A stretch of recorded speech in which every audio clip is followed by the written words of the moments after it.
Alta tensión, corriente alterna, este otro extracto de la conferencia del lunes 4 de mayo.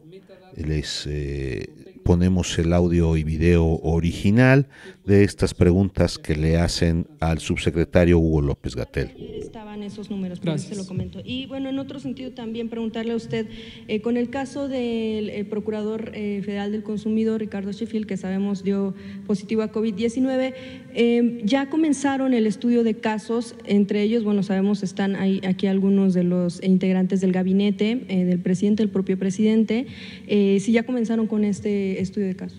¿Ya? Y bien, entonces en este sentido preguntarle entre el nivel de quienes toman las decisiones, ¿en qué punto se rompería en todo caso la cadena de contactos y posibles contagios?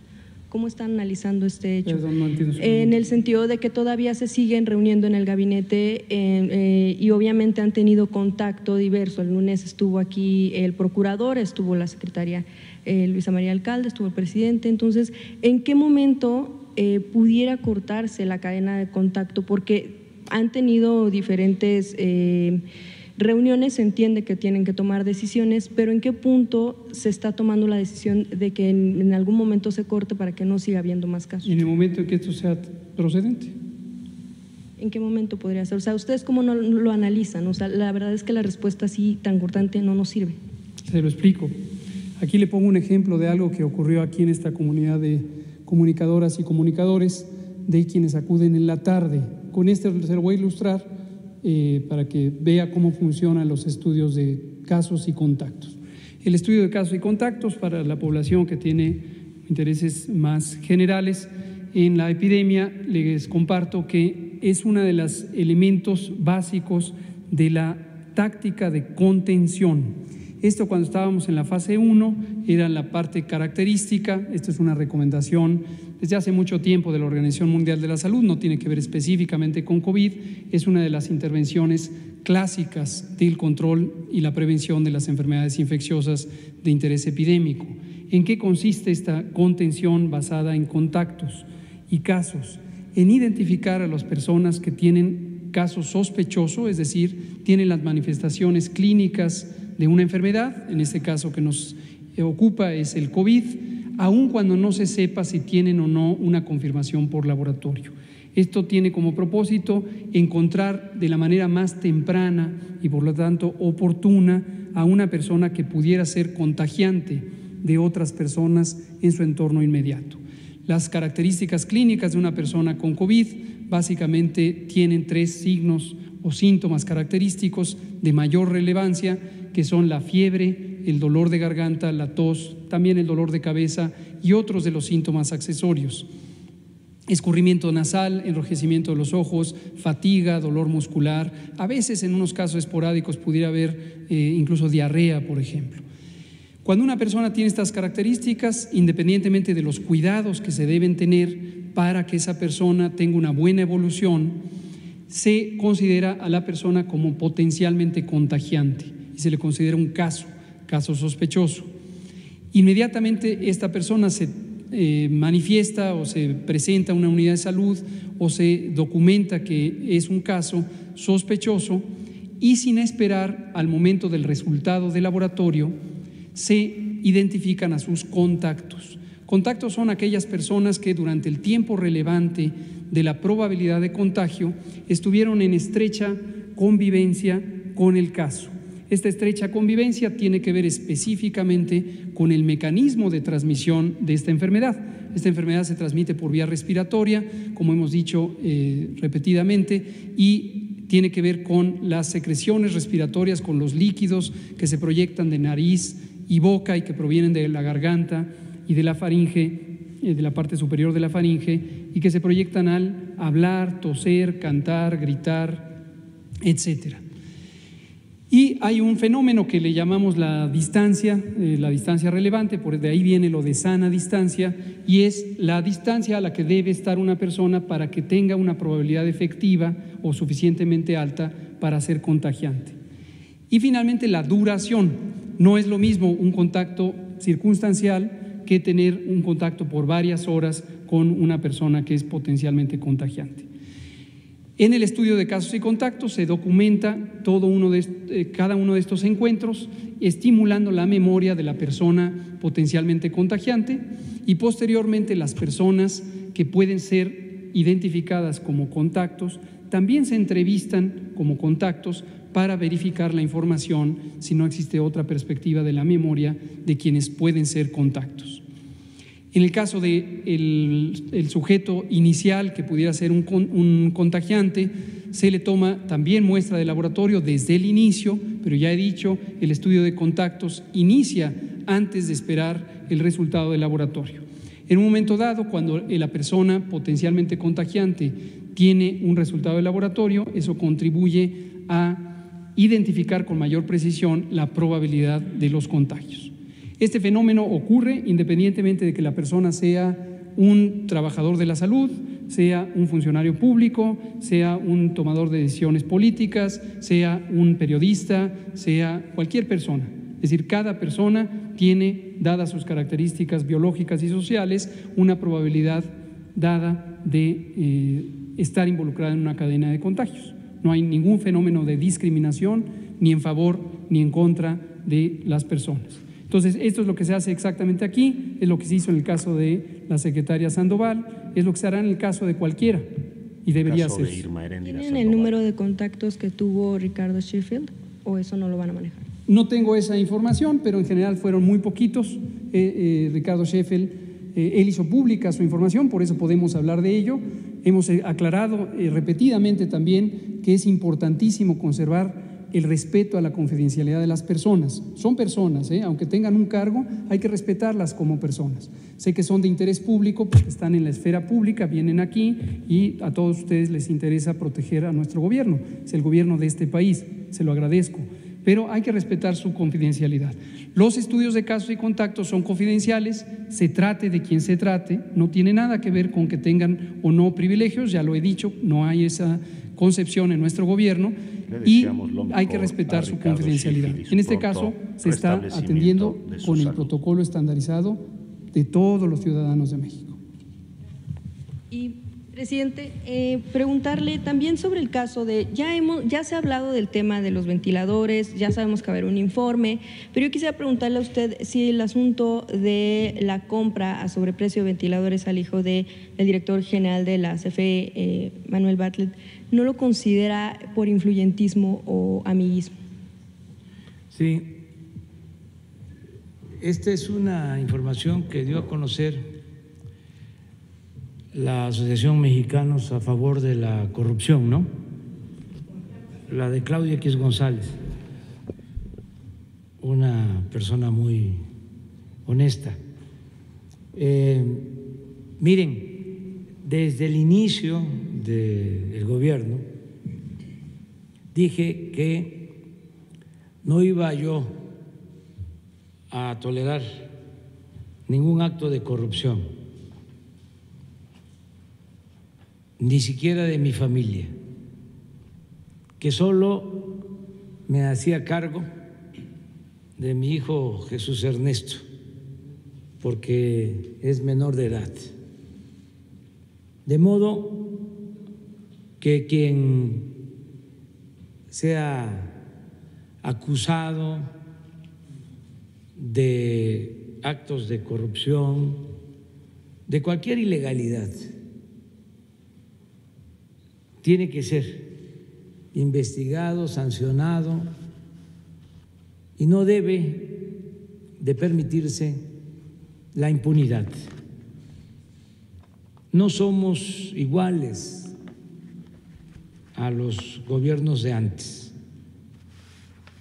A veces calienta porque nos confunden. Por ejemplo, el Reforma y otros medios que nunca denunciaron el saqueo que se llevó a cabo durante el gobierno de Salinas. Ahora son paladines de la decencia y de la honestidad. no somos iguales.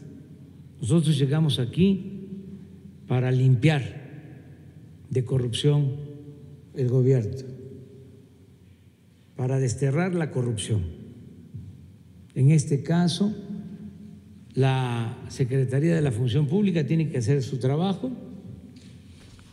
tiene que hacer la investigación y si resulta responsable esta persona, tiene que ser sancionado. Igual el funcionario que entregó este contrato. Pero lo que quiero destacar,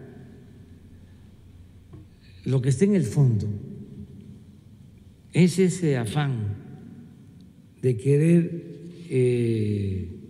debilitar a nuestro gobierno.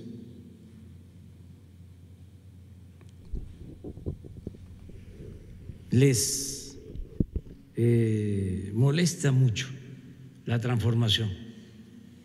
Ellos quisieran que continuara el mismo régimen de corrupción, de injusticias, de privilegios. Eso es el fondo de todo. Estamos ante la disyuntiva y sí considero que no hay medias tintas.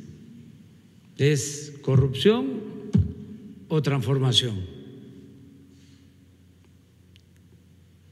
Y este momento, este tiempo está ayudando también a la definición, a que cada quien ocupe su sitio, y están mostrando el cobre, dan pena ajena, haciendo hasta el ridículo. Es una tras otra, y es de la mayoría de los medios de información los que actuaban como alcahuetes de los grupos de intereses creados, los que se dedicaban a quemar incienso a los gobernantes, ahora se convirtieron de la noche a la mañana en críticos severos de nuestro gobierno. Afortunadamente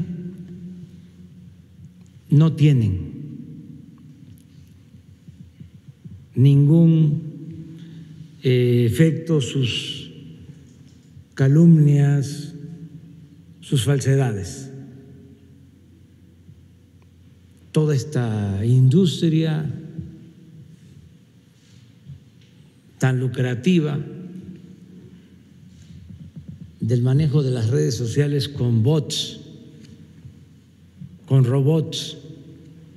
Un día me gustaría que los encargados de comunicación social explicaran aquí, porque sería interesante que todos los que nos ven, nos escuchan, conozcan cómo funciona esta perversidad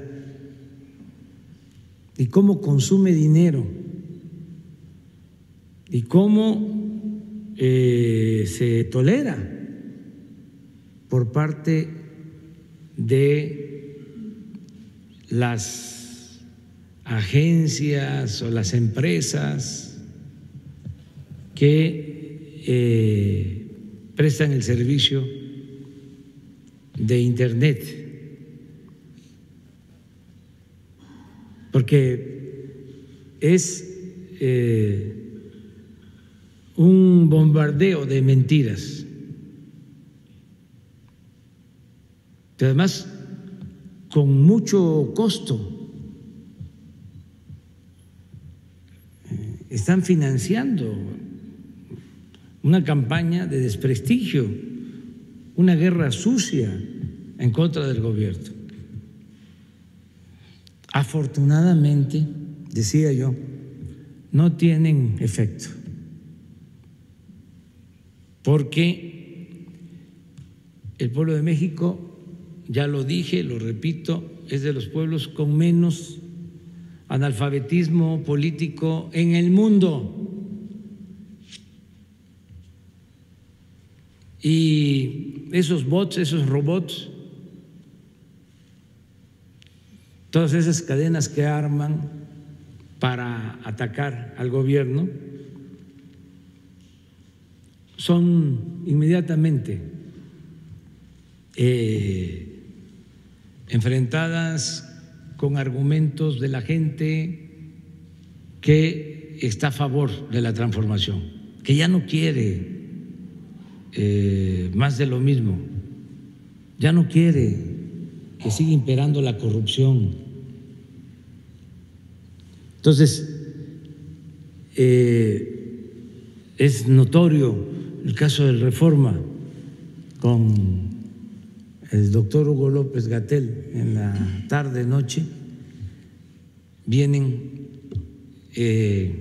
a tratar de poner en entredicho lo que sostiene el doctor, cuando él es una gente íntegra, una gente honesta, incapaz de distorsionar la realidad. Hay una gran diferencia entre la honorabilidad del doctor López-Gatell y los que manejan el Reforma. Entonces, están empeñados en eso, pero no es nuevo.